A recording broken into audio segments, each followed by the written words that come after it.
Hey, hey. Wonderful morning to everybody. I can see blessed rising. Yeah, blessed. Live to see another day above ground. Right? How's everybody? I'm looking pretty in my pink. One of my workmen said, well, Jessica, you look like about 16. And I claimed it because I'm certainly feeling that way. As usual, I'm still staying up too late for the night. We gonna fix that. Oh, I think I fix all the different things that I want fixing. And she got good life, though. She got good body. And she got good attitude and she got good spirit. Oh, yeah. Believe you me. Yeah. So I'm leaving the beautiful Amelia. That's my printer, the lady that prints the shirts for my daughter's business. Follow me consistently, from time to time you will see me wearing t-shirts and I will share their design. My daughter, she designs them, but she doesn't print them herself. So the person that has the privilege of doing that, oh yeah, it's a beautiful Amelia. So I just took a shirt there for a special young man, a special boy, yeah, to be printed. Alrighty-o. So,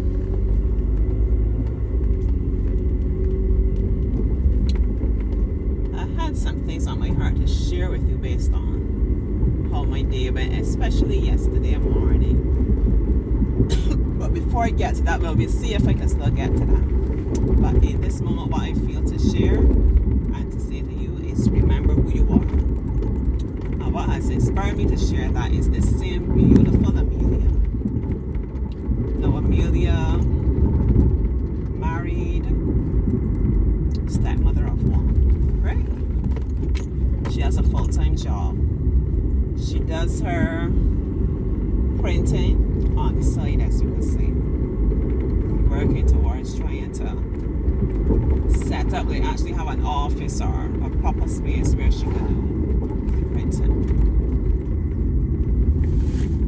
And I say printing shirts, different personalized things. You have your cups, you can have your little journals, you can have different things,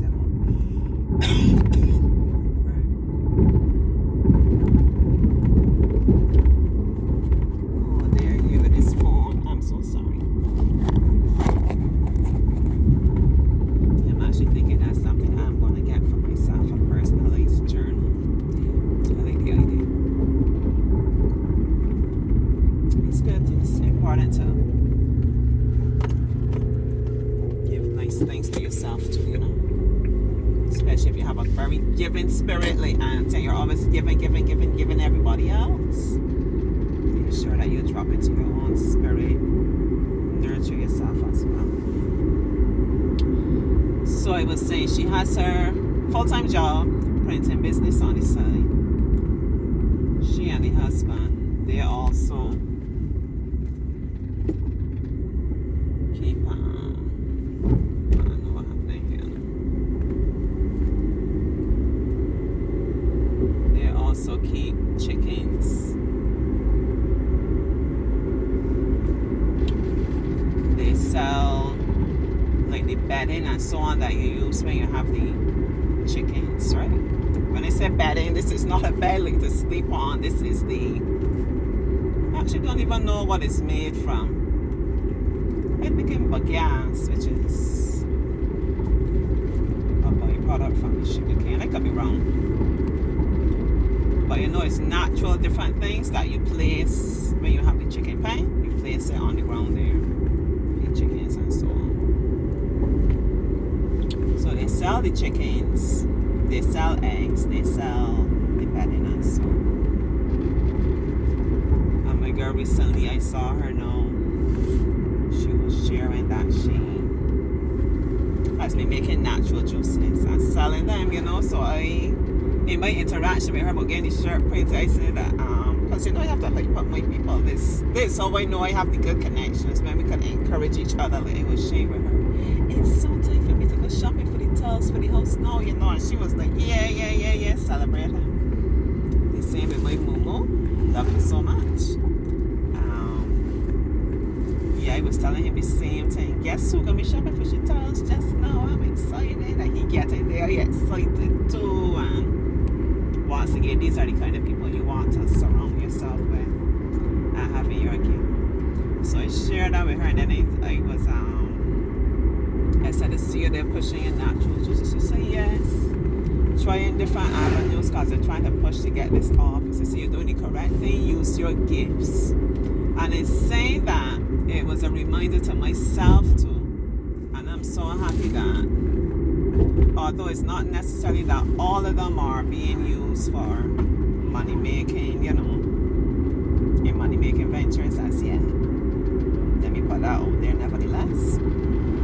But I'm so glad that I too am finding the courage, the persistence, the discipline, to tap into my own gifts and to nurture them and to hone them and so on. And I was reminded that this is exactly how our ancestors survived.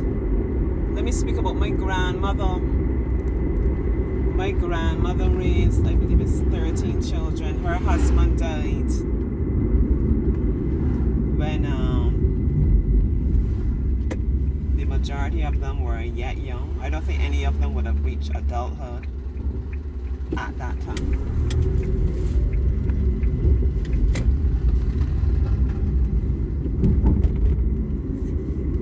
I could be wrong. If any had, certainly they would have been like 25 and so, My mother, I don't think she really has memories of her father. If any, it's very vague. She maybe was like 4 or 5. I'm actually only now realizing that my mother lost her father at a young age. I lost my father at a young age. But thankfully we brought that pattern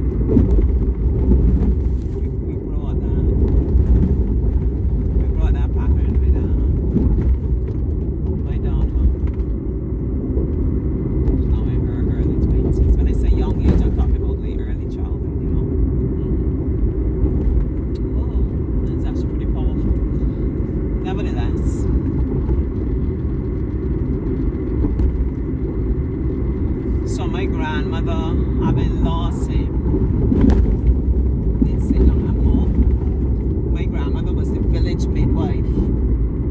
She kept a shop. She made pudding and sauce. She gardened. I up to 4 things already. She gardened and sold things from her garden. She would be on her donkey cart. Where they live is in Black Rock, St. Michael. Once again, for those who are not from Barbados, let's say an urban area. Right, Barbados is small, but nevertheless, it's an urban area. And she would journey, I believe she would go all St. Lucie, St. Andrew. These are rural areas I'm talking about now. In this donkey cart from early in the morning and come home to be guided by moonlight when there was a full moon. Come home late in the night, getting different produce and so on, ground provisions and different things to sell. I still feel like I'm leaving out some things now. I still feel like I'm not calling everything, but yeah. Basically, she did a lot,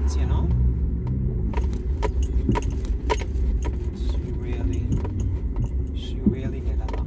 Then of her children, I had an aunt who was a maid at a hotel, and she was renowned for her coconut bread. She would bake coconut bread and sell on the side.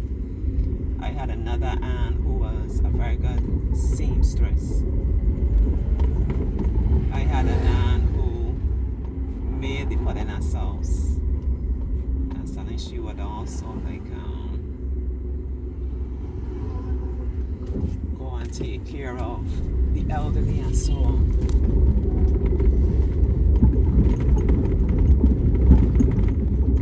My own mother, she did some needlework as well, not to the extent of this aunt, but yeah, she worked as a maid at a hotel.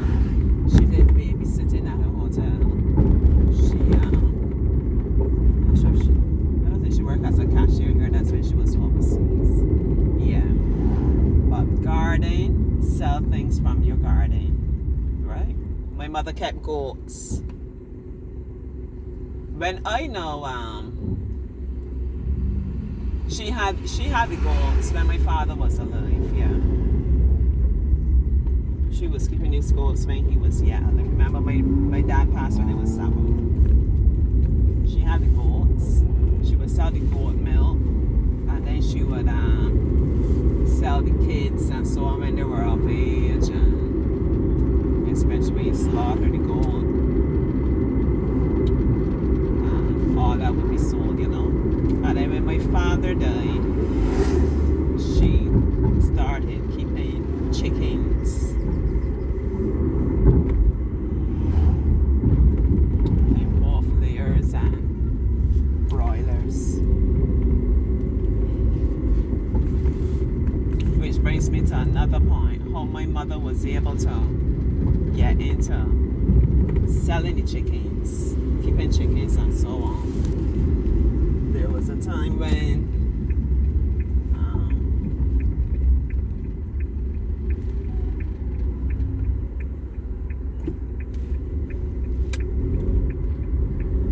a lady came to her asking directions, and as she tried to explain, just for someone in the neighborhood, as she tried to explain, the lady wasn't quite getting it, so she got in the car and accompanied the lady, you know. And from that grew a friendship. I don't know if she had shared with her that she had recently lost my father or what, but this woman took it on herself.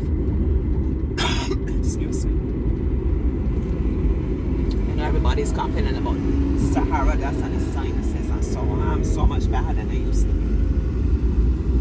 And with the getting back on track with my diet, I'm gonna be, I have reached a point when I wouldn't even realize or know when it's Sahara dust time. Once again, this dust that comes from the Sahara desert right across the Atlantic, and it affects us here in our environment, right? So you get a lot of sinus, asthmatic respiratory issues. Yet, so this lady then, as a means of empowering my mother, saw it fit to go and buy these chickens to get her started. And that was such a simple act, but very powerful as well.